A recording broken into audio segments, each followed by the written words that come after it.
ಲೋಕಸಭೆ ಮುಂಗಾರು ಅಧಿವೇಶನ ಆರಂಭವಾಗಿದೆ.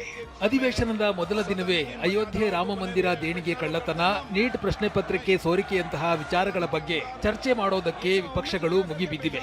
ಕಲಾಪಕ್ಕೂ ಮುನ್ನ ವಿಪಕ್ಷಗಳು ಸಹಕರಿಸುವಂತೆ ಪ್ರಧಾನಿ ಮೋದಿ ಮನವಿಯನ್ನ ಮಾಡಿದ್ರು. ಸದನದಲ್ಲಿ ತರ್ಕಬದ್ಧ ಚರ್ಚೆ ನಡೆಯಲಿ, ಕೂಗಾಟಕ್ಕೆ ಅವಕಾಶ ಇರಲ್ಲ ಅಂತ ಮೋದಿ ಹೇಳಿದ್ರು. ಆದ್ರೆ ಲೋಕಸಭೆ ಅಧಿವೇಶನದ ಮೊದಲ ದಿನವೇ ಸಂಸತ್ನಲ್ಲಿ ಮಾತಿನ ಮಹಾಯುದ್ಧವೇ ನಡೆದು ಹೋಗಿದೆ. ಕಲಾಪ ಆರಂಭವಾಗ್ತಾ ಇದ್ದಂತೆ ನೀಟ್ ಪರೀಕ್ಷೆ ಅಕ್ರಮದ ಬಗ್ಗೆ ಚರ್ಚೆಗೆ ಕಾಂಗ್ರೆಸ್ ಸೇರಿದಂತೆ ವಿಪಕ್ಷ ಸಂಸದರು ಆಗ್ರಹಿಸಿದ್ರು. ಭಿತ್ತಿಪತ್ರ ಹಿಡಿದು ಸದನದ ಬಾವಿಗಿಳಿದು ಪ್ರತಿಭಟನೆಯನ್ನ ನಡೆಸಿದ್ರು. ಪದೇ ಪದೇ ವಿಪಕ್ಷಗಳ ಪ್ರತಿಭಟನೆ ಹಿನ್ನೆಲೆ ಕಲಾಪವನ್ನ ನಾಳೆಗೆ ಮುಂದೂಡಲಾಗಿದೆ.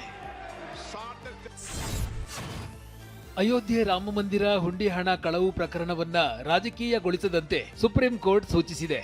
ಇದು ಕಳ್ಳತನದ ಸರಳ ಅಪರಾಧ ಪ್ರಕರಣ. ನ್ಯಾಯಾಲಯಗಳು ರಾಜಕೀಯ ಮಾಡಲು ಇರುವ ಸ್ಥಳವಲ್ಲ ಅಂತ ಸುಪ್ರೀಂ ಕೋರ್ಟ್ ಹೇಳಿದೆ. ಹುಂಡಿ ಕಳ್ಳತನ ಪ್ರಕರಣದ ತನಿಖೆ ಕೋರ್ಟ್ ಮೇಲ್ವಿಚಾರಣೆಯಲ್ಲಿ ನಡೆಸುವಂತೆ ಕೋರಿ ಸಲ್ಲಿಸಲಾಗಿದ್ದ ಅರ್ಜಿ ವಿಚಾರಣೆಯನ್ನ ನಡೆಸಿದ ಸುಪ್ರೀಂ ಕೋರ್ಟ್ ಈ ಸೂಚನೆಯನ್ನ ನೀಡಿದೆ. ಇನ್ನು ರಾಮ ಮಂದಿರ ಹುಂಡಿ ಹಣ ಕಳ್ಳತನ ಕೇಸ್ ತನಿಖೆಗೆ ರಚನೆಯಾದ ವಿಶೇಷ ತನಿಖಾ ತಂಡ ದಾಖಲೆ, ಸಾಕ್ಷ್ಯಗಳ ತನಿಖೆ ನಡೆಸಿ ವರದಿಯನ್ನ ನೀಡಿದೆ. ಈ ವರದಿ ಅನ್ವಯ ಉತ್ತರ ಪ್ರದೇಶ ಪೊಲೀಸರು ಆರೋಪಿಗಳನ್ನ ಬಂಧಿಸಿ ವಿಚಾರಣೆಯನ್ನ ನಡೆಸ್ತಾ ಇದ್ದಾರೆ. ಈ ತನಿಖೆಯ ಪ್ರಗತಿಯ ವರದಿ ಸುಪ್ರೀಂ ಕೋರ್ಟ್ಗೆ ಸಲ್ಲಿಸಲಾಗಿದ್ದು, ಸುಪ್ರೀಂ ಕೋರ್ಟ್ ಪರಿಶೀಲಿಸುವುದಾಗಿ ಹೇಳಿದೆ. ರಾಜ್ಯದಲ್ಲಿ ಮನೆ ಮನೆಗೆ ತೆರಳಿ ಉಚಿತ ಜಾತಿ ಪ್ರಮಾಣ ಪತ್ರ ವಿತರಣೆ ಹಾಗೂ ಶಾಶ್ವತ ನಿವಾಸ ಪ್ರಮಾಣ ಪತ್ರ ವಿತರಿಸುವ ಸೇವೆಯ ಆರಂಭಕ್ಕೆ ಸಿಎಂ ಡಿಕೆ ಶಿವಕುಮಾರ್ ಇಂದು ಚಾಲನೆ ನೀಡಿದರು. ಬಳಿಕ ಮಾತನಾಡಿದ ಉಪಮುಖ್ಯಮಂತ್ರಿ ಡಾಕ್ಟರ್ ಜಿ ಪರಮೇಶ್ವರ್, ಮಾನದಂಡಗಳ ಪ್ರಕಾರವೇ ಶಾಶ್ವತ ನಿವಾಸ ಪ್ರಮಾಣ ಪತ್ರ ನೀಡಲು ತೀರ್ಮಾನಿಸಲಾಗಿದ್ದು, ನಾವು ಕೊಡೋ ಪ್ರಮಾಣ ಪತ್ರದಿಂದ ಎಲ್ಲರ ನಕಲಿ ಖಾತೆ ಹೋಗ್ತವೆ ಅಂತ ಹೇಳಿದರು.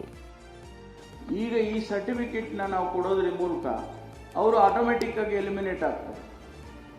ಯಾರು ಇದರಲ್ಲಿ ಕ್ರೈಟೀರಿಯಾಗಿ ಬರೋದಿಲ್ಲ, ಅವರೆಲ್ಲರೂ ಆಟೋಮೆಟಿಕ್ ಆಗಿ ಎಲಿಮಿನೇಟ್ ಆಗ್ತಾರೆ. ಅದರ ಮೂಲಕ ನಾವೇನು ಈಗ ಗ್ಯಾರಂಟಿಗಳು ಕೊಟ್ಟಿದ್ದೇವೆ, ಬೆನಿಫಿಟ್ಸ್, ಸರ್ಕಾರದ ಬೆನಿಫಿಟ್ಸ್ ಹೋಗ್ತಾ ಇದೆ, ಅವರೆಲ್ಲ ಬೆನಿಫಿಟ್ಸ್ ತಗೊಳ್ತಾ ಇದ್ದಾರೆ, ಅದು ಕೂಡ ರೆಗ್ಯುಲೇಟ್ ಆಗುವಂಥ ರೀತಿಯಲ್ಲಿ ಆಗುತ್ತೆ. ಬಿಡದಿ ಟೌನ್ಶಿಪ್ ಭೂಸ್ವಾಧೀನ ವಿರೋಧಿಸಿ ಹೈಕೋರ್ಟ್ನಲ್ಲಿ ಸಲ್ಲಿಸಲಾಗಿದ್ದ ಸಾರ್ವಜನಿಕ ಹಿತಾಸಕ್ತಿ ಅರ್ಜಿಯನ್ನ ಹೈಕೋರ್ಟ್ ವಜಾಗೊಳಿಸಿದೆ. ಕೆಬಿ ರಾಜೇಶ್ ಎಂಬುವರು ಸಲ್ಲಿಸಿದ್ದ ಸಾರ್ವಜನಿಕ ಹಿತಾಸಕ್ತಿ ಅರ್ಜಿಯನ್ನ ಹೈಕೋರ್ಟ್ನ ಮುಖ್ಯ ನ್ಯಾಯಮೂರ್ತಿ ವಿಭು ಬುಕ್ರು ಮತ್ತು ನ್ಯಾಯಮೂರ್ತಿ ಕೆಎಫ್ ಹೇಮಲತಾ ಅವರನ್ನೊಳಗೊಂಡ ವಿಭಾಗೀಯ ಪೀಠ ವಿಚಾರಣೆ ನಡೆಸಿತ್ತು. ಕಳೆದ 10 ವರ್ಷಗಳಲ್ಲಿ ಒಎನ್ಜಿಸಿಯ ಸಿಎಸ್ಆರ್ ನಿಧಿಯಿಂದ ಆರ್ಎಸ್ಎಸ್ಗೆ ಸಂಬಂಧಿಸಿದ 20 ಸಂಸ್ಥೆಗಳಿಗೆ 668 ಕೋಟಿ ರೂಪಾಯಿಗೂ ಅಧಿಕ ಹಣ ನೀಡಲಾಗಿದೆ ಅಂತ ಕೆಪಿಸಿಸಿ ಅಧ್ಯಕ್ಷ ಬಿಕೆ ಹರಿಪ್ರಸಾದ್ ವರದಿಯೊಂದನ್ನು ಹಂಚಿಕೊಂಡಿದ್ದಾರೆ. ದೇವಸ್ಥಾನಗಳ ಕಾಣಿಕೆಗಳು ಮತ್ತು ವಿಪತ್ತು ಪರಿಹಾರ ನಿಧಿಯಿಂದ ಹಿಡಿದು ಕೋವಿಡ್ ಪರಿಹಾರ, ಸಾರ್ವಜನಿಕ ಭೂಮಿ ಮತ್ತು ಕಲ್ಯಾಣ ಕರ್ನಾಟಕ ಅಭಿವೃದ್ಧಿ ನಿಧಿಗಳವರೆಗೆ ಸಾರ್ವಜನಿಕ ಹಣವನ್ನ ಸಂಘಕ್ಕೆ ಧಾರೆ ಎರೆಯಲಾಗ್ತಿದೆ. ಆರ್ಎಸ್ಎಸ್ಗೆ ಸಂಬಂಧಿಸಿದ 20 ಸಂಸ್ಥೆಗಳಿಗೆ 668 ಕೋಟಿ ರೂಪಾಯಿಗೂ ಅಧಿಕ ಹಣ ನೀಡಲಾಗಿದೆ. ತಾವು ಯಾವುದೇ ಸರ್ಕಾರಿ ಧನ ಸಹಾಯವನ್ನ ಪಡೆಯುವುದಿಲ್ಲ ಅಂತ ಆರ್ಎಸ್ಎಸ್ ಸದಾ ಹೇಳಿಕೊಳ್ಳುತ್ತೆ. ಆದರೆ ತೆರಿಗೆದಾರರ ಬೆಂಬಲಿತ ಸಾರ್ವಜನಿಕ ಸಂಸ್ಥೆಗಳು ನಿಮ್ಮ ಅಂಗಸಂಸ್ಥೆಗಳಿಗೆ ಮುಕ್ತವಾಗಿ ಹಣಕಾಸಿನ ನೆರವು ನೀಡುತ್ತಿರುವಾಗ ಆರ್ಎಸ್ಎಸ್ ಸರ್ಕಾರಿ ಹಣದಿಂದ ಸ್ವತಂತ್ರವಾಗಿದೆ ಎಂದು ಯಾವ ನೈತಿಕತೆಯಲ್ಲಿ ಹೇಳಿಕೊಳ್ಳಲು ಸಾಧ್ಯ?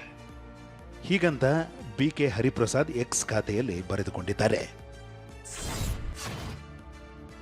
ಹುಡುಗಿಯರು ಇದ್ದಾರೆ ಎಂದು ಆನ್ಲೈನ್ನಲ್ಲಿ ಪೋಸ್ಟ್ ಮಾಡಿ ಹುಡುಗಿಯನ್ನ ಮೀಟ್ ಮಾಡಲು ಹೋದವರನ್ನ ಕಿಡ್ನ್ಯಾಪ್ ಮಾಡಿ ಸುಲಿಗೆ ಮಾಡುತ್ತಿದ್ದ ಗ್ಯಾಂಗ್ ಅನ್ನ ಸಿಸಿಬಿ ಅಧಿಕಾರಿಗಳು ಬಂಧಿಸಿದ್ದಾರೆ. ಬಂಧಿತರಿಂದ 2 ಆಟೋ, 4 ದ್ವಿಚಕ್ರ ವಾಹನಗಳು, 13 ಮೊಬೈಲ್ ಹಾಗೂ ನಗದು ವಶಕ್ಕೆ ಪಡೆಯಲಾಗಿದೆ. ಲೊಕ್ಯಾಂಟೋ ವೆಬ್ಸೈಟ್ನಲ್ಲಿ ಹುಡುಗಿಯರ ಬಗ್ಗೆ ಮಾಹಿತಿ ಹಂಚಿಕೊಳ್ತಿದ್ರು. ಈ ಮಾಹಿತಿ ಮೇರೆಗೆ ಹುಡುಗಿಯ ಮೀಟ್ ಮಾಡಲು ಓರ್ವ ವ್ಯಕ್ತಿ ತೆರಳಿದ್ದ. ಈ ವೇಳೆ ಜಿಬಾ ಖಾನ್ ಮತ್ತು ದೀಪಾ ಆಟೋದಲ್ಲಿ ಕುಳಿತಿದ್ದ ಯುವತಿಯ ಭೇಟಿ ಮಾಡುವ ಮೊದಲೇ ಕಿಡ್ನ್ಯಾಪ್ ಮಾಡಿದ್ರು. ಚೇತನ್, ಮನು, ಶಾಬು, ಮಂಜುನಾಥ, ಜಯಕುಮಾರ್, ಅರುಣ್, ಕೀರ್ತಿ, ಕಾಂತರಾಜು, ಸಂದೀಪ್ರಿಂದ ಕಿಡ್ನ್ಯಾಪ್ ಮಾಡಿ ನಂತರ ನಗರದ ವಿವಿಧ ಭಾಗದಲ್ಲಿ ಸುತ್ತಾಡಿಸಿದ್ರು. ಬಳಿಕ ಹಣ, ಮೊಬೈಲ್, ಚೈನ್ ಕಿತ್ತುಕೊಂಡು ಹೋಗುತ್ತಿದ್ರು. ಈ ಮಾಹಿತಿ ಮೇರೆಗೆ ದೂರು ಪಡೆದು ಕೇಸ್ ದಾಖಲಿಸಿಕೊಂಡ ಸಿಸಿಬಿ ಪೊಲೀಸರು 11 ಜನರನ್ನ ಅರೆಸ್ಟ್ ಮಾಡಿದ್ದಾರೆ. ಮಾಜಿ ಪ್ರಧಾನಿ ಎಚ್.ಡಿ. ದೇವೇಗೌಡ ಅವರ ಪತ್ನಿ ಚೆನ್ನಮ್ಮ ಅಂತ್ಯಕ್ರಿಯೆ ಹಾಸನದ ಹೊಳೆನರಸೀಪುರ ತಾಲೂಕಿನ ಮಾವಿನಕೆರೆ ಗ್ರಾಮದ ತೋಟದಲ್ಲಿ ನೆರವೇರಿತು. ಬೆಳಗ್ಗಿನಿಂದಲೂ ಪುತ್ರ ರೇವಣ್ಣ ಹೊಳೆನರಸೀಪುರದ ನಿವಾಸದಲ್ಲೇ ಅಂತಿಮ ದರ್ಶನಕ್ಕೆ ವ್ಯವಸ್ಥೆ ಮಾಡಲಾಗಿತ್ತು. ಸರತಿ ಸಾಲಿನಲ್ಲಿ ನಿಂತು ಸಹಸ್ರಾರು ಅಭಿಮಾನಿಗಳು ಅಮ್ಮನ ಅಂತಿಮ ದರ್ಶನ ಪಡೆದರು. ಅಂತ್ಯಕ್ರಿಯೆ ಸ್ಥಳದಲ್ಲಿ 40,000 ಆಸನ ವ್ಯವಸ್ಥೆ ಮಾಡಲಾಗಿತ್ತು. ಗಣ್ಯರು, ಅತಿಗಣ್ಯರು ಹಾಗೂ ಕುಟುಂಬ ಸದಸ್ಯರಿಗೆ ಪ್ರತ್ಯೇಕ ವ್ಯವಸ್ಥೆ ಮಾಡಲಾಗಿತ್ತು. ಶಾಮಿಯಾನದ ಸಮೀಪ ಕುಳಿತವರು ವೀಕ್ಷಣೆಗೆ ಬೃಹತ್ ಎಲ್ಇಡಿ ಅಳವಡಿಕೆ ಮಾಡಲಾಗಿತ್ತು. ಮಾಜಿ ಪ್ರಧಾನಿ ದೇವೇಗೌಡರ ಮಡದಿ ಚೆನ್ನಮ್ಮ ಅಂತ್ಯ ಸಂಸ್ಕಾರಕ್ಕೆ ಕೇಂದ್ರ ಸಚಿವರಾದ ಶಿವರಾಜ್ ಸಿಂಗ್ ಚೌಹಾಣ್, ಪ್ರಹ್ಲಾದ್ ಜೋಶಿ, ವಿ ಸೋಮಣ್ಣ ಆಗಮಿಸಿದ್ರು. ರಾಜ್ಯ ಸರ್ಕಾರದ ಸಚಿವರು, ಶಾಸಕರು, ಬಿಜೆಪಿ ನಾಯಕರು ಹಾಜರಿದ್ದರು. ಇನ್ನು ಮುಖ್ಯಮಂತ್ರಿ ಡಿಕೆ ಶಿವಕುಮಾರ್ ಕೂಡ ಚೆನ್ನಮ್ಮ ಅಂತ್ಯಕ್ರಿಯೆಯಲ್ಲಿ ಭಾಗಿಯಾದರು. ದೇವೇಗೌಡರ ಕಾಲಿಗೆ ನಮಿಸಿ ಗೌರವ ಸಲ್ಲಿಸಿದರು. ಬಳಿಕ ಸಿಎಂ ಸಮ್ಮುಖದಲ್ಲಿ ಚೆನ್ನಮ್ಮರಿಗೆ ಸಕಲ ಸರ್ಕಾರಿ ಗೌರವ ಸಲ್ಲಿಸಲಾಯಿತು. ಬಳಿಕ ಚೆನ್ನಮ್ಮರಿಗೆ ಹೊದಿಸಲಾಗಿದ್ದ ರಾಷ್ಟ್ರಧ್ವಜವನ್ನ ಡಿಕೆಶಿ ದೇವೇಗೌಡರಿಗೆ ಹಸ್ತಾಂತರಿಸಿದ್ರು. ಮಾಜಿ ಪ್ರಧಾನಿ ಎಚ್.ಡಿ. ದೇವೇಗೌಡರ ಪತ್ನಿ ಚೆನ್ನಮ್ಮ ನಿಧನದ ಹಿನ್ನೆಲೆಯಲ್ಲಿ ಅಜ್ಜಿಯ ಅಂತ್ಯ ಸಂಸ್ಕಾರದಲ್ಲಿ ಭಾಗಿಯಾಗಲು ಮೊಮ್ಮಗ ಪ್ರಜ್ವಲ್ ರೇವಣ್ಣ ಪೆರೋಲ್ಗೆ ಅರ್ಜಿ ಸಲ್ಲಿಸಿಲ್ಲ. ಬೆಂಗಳೂರಿನ ಪರಪ್ಪನ ಅಗ್ರಹಾರ ಜೈಲಿನಲ್ಲಿರುವ ಪ್ರಜ್ವಲ್ ರೇವಣ್ಣ ಜೈಲಿನಿಂದ ಹೊರಬಂದು ನೇರವಾಗಿ ಭಾಗಿಯಾಗುವುದಿಲ್ಲ. ಬದಲಿಗೆ ವಿಡಿಯೋ ಕಾನ್ಫರೆನ್ಸ್ ಮೂಲಕ ಅಂತ್ಯಕ್ರಿಯೆಯಲ್ಲಿ ಪಾಲ್ಗೊಳ್ಳಲಿದ್ದಾರೆ. ವಿಡಿಯೋ ಕಾನ್ಫರೆನ್ಸ್ ಮೂಲಕ ಅಂತ್ಯಕ್ರಿಯೆ ವೀಕ್ಷಣೆಗೆ ಅವಕಾಶ ಮಾಡಿಕೊಡಲಾಯಿತು.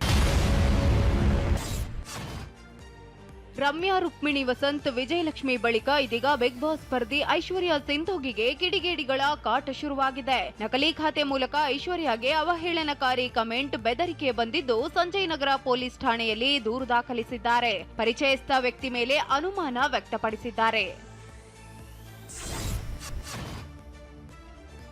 ಸ್ಪೇನ್ ಎದುರು ತಮ್ಮ ತಂಡ ಅರ್ಜೆಂಟೀನಾ ಸೋಲುತ್ತಿದ್ದಂತೆ ದಿಗ್ಗಜ ಆಟಗಾರ ಲಿಯೋನಾಲ್ ಮೆಸ್ಸಿ ಭಾವುಕರಾಗಿದ್ದಾರೆ. ಬೆಳ್ಳಿ ಪದಕವನ್ನ ಧರಿಸಿಕೊಂಡು ಬಂದ ಮೆಸ್ಸಿ ಕಣ್ಣೀರು ಹಾಕುತ್ತಲೇ ಹೊರ ನಡೆದಿದ್ದಾರೆ. ಮೆಸ್ಸಿ ಕಣ್ಣೀರು ಹಾಕುತ್ತಿರುವ ದೃಶ್ಯ ವೈರಲ್ ಆಗಿದೆ.